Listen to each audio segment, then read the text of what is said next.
IPL এর 17 বছরের ইতিহাসে বেশ কিছু লজ্জাজনক ঘটনা ঘটেছে। বেশিরভাগ ঘটনাই নারী এবং অর্থ সংশ্লিষ্ট। আলো ঝলমলে আইপিএল এর শেষ অন্ধকার দিকগুলো অনেকেরই অজানা। আইপিএল এ ঘটে যাওয়া তেমনই কিছু কেলেঙ্কারির খবর জেনে নেওয়া যাক। আইপিএল এ 4-6 বা উইকেট পতনের সঙ্গে সঙ্গে এক ঝাঁক লাস্ট সময়ে চিয়ার লিডারদের নাচতে দেখা যায়। এই চিয়ার লিডারদের নিয়ে আইপিএল কলঙ্কিত হয়েছে। আইপিএল এর চিয়ার লিডারদের বেশিরভাগই আসে ইউরোপ থেকে। তবে আইপিএল এর চতুর্থ মৌসুমে দক্ষিণ আফ্রিকা থেকে গাব্রিয়েলা পাসকুয়ালতো নামে একজন চিয়ার লিডার আসে। তিনি কিছু ক্রিকেটারের বিরুদ্ধে অশালীন আচরণের গুরুতর অভিযোগ আনেন। ম্যাচ শেষে পার্টিতে তার সঙ্গে ক্রিকেটারদের কিছু আপত্তিজনক ব্যবহারের কথা তিনি জানান। পরে তাকে আইপিএল থেকে বরখাস্ত করে পুরো ব্যাপারটা ধামাচাপা দেওয়া হয়েছিল। আইপিএল এর দুর্নীতির খবর নতুন কিছু নয়, তবে দুর্নীতির অভিযোগে অভিযুক্ত হয়েছিলেন খোদ আইপিএল এরই জন্মদাতা। 2010 সালে আইপিএল এর জন্মদাতা এবং চেয়ারম্যান ললিত মোদীকে দুর্নীতির অভিযোগে সাসপেন্ড করে বিসিসিআই। পরে তার বিরুদ্ধে অভিযোগ প্রমাণিত হলে সারা জীবনের জন্য ক্রিকেট সংক্রান্ত কোন রকম পদে অধিষ্ঠিত হওয়ার উপর নিষেধাজ্ঞা জারি করে বিসিসিআই। এরপরই ললিত মোদী ভারত ছাড়েন। আইপিএল এর কালো অধ্যায়ের ছোট্ট একটা অংশ জুড়ে আছে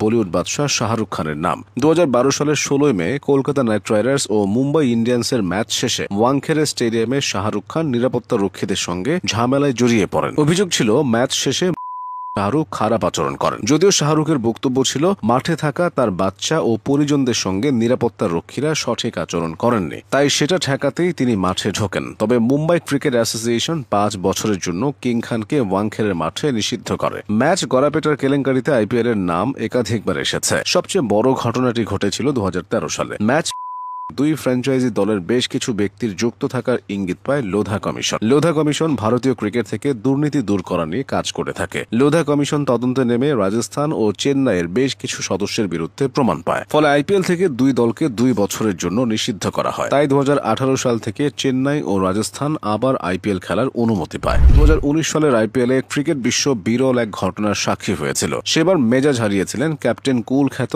MS ধোনি। রাজস্থান বনাম সিএসকে ম্যাচের শেষ ওভারে এসে ঠান্ডা মেজাজের ধোনিকে মাথা গরম করতে দেখা গিয়েছিল। শেষ ওভারে আম্পায়ারের নোবল সিদ্ধান্তের প্রতিবাদ জানাতে ধোনি ডাগআউট থেকে মাঠে নেমে পড়েছিলেন। মেজাজ হারিয়ে হাত পা নেড়ে 2 আম্পায়ারের সঙ্গে তর্ক জুড়ে দিয়েছিলেন। ধোনির এমন আচরণে সবাই হতভম্ব হয়ে পড়ে। নিয়ম ভঙ্গ করে মাঠে নেমে পড়ার কারণে ক্রিকেট বিশেষজ্ঞরা মাহিকে সমালোচনা করতে ছাড়েননি। রবিচন্দ্রন অশ্বিনের মানকারিং কাণ্ড আইপিএল এর ইতিহাসে সবচেয়ে চর্চিত বিষয়গুলোর একটি। 2019 সালের আইপিএল এ অশ্বিন বল করার আগেই ক্রিজ ছেড়ে বেরিয়ে যান জশ বাটলার। এক মুহূর্ত অপেক্ষা না করে স্টাম্প ভেঙে দিয়েছিলেন তৎকালীন পাঞ্জাব কিংসের অশ্বিন। ঘটনাটি বেশ উত্তাপ ছড়ালেও নিয়ম মেনে বাটলারকে সাজঘরে ফিরে যেতে হয়। সেই আউট নিয়ে অনেক বিতর্ক হয়েছিল।